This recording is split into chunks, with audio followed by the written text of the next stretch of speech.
How to recover your TaxAct account.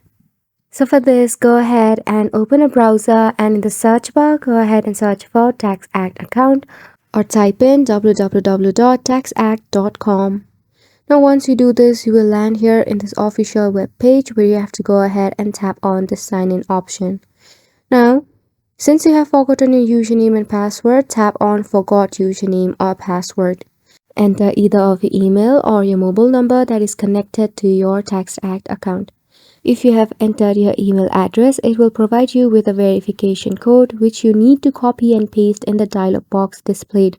If not, if you have added your mobile number, it will send you a verification code in that particular designated number, and again you have to fill the same code in the dialog box.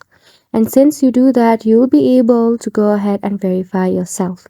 It will also require some of your verification and identification, and also it will ask you some of the security questions that, if you remember, you have answered it previously while signing into your account.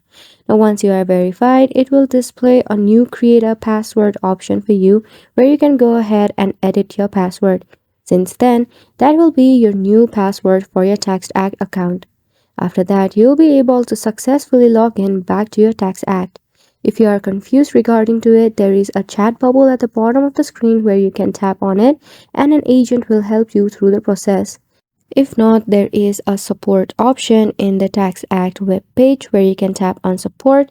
From there, again, you have to select the option of support. Now in the search bar, you have to go ahead and search for your problem related article. For the example, you have to go ahead and write recover the account. And similarly, you can tap on the article that is most related to you and it will describe you with a further step and do accordingly instructed.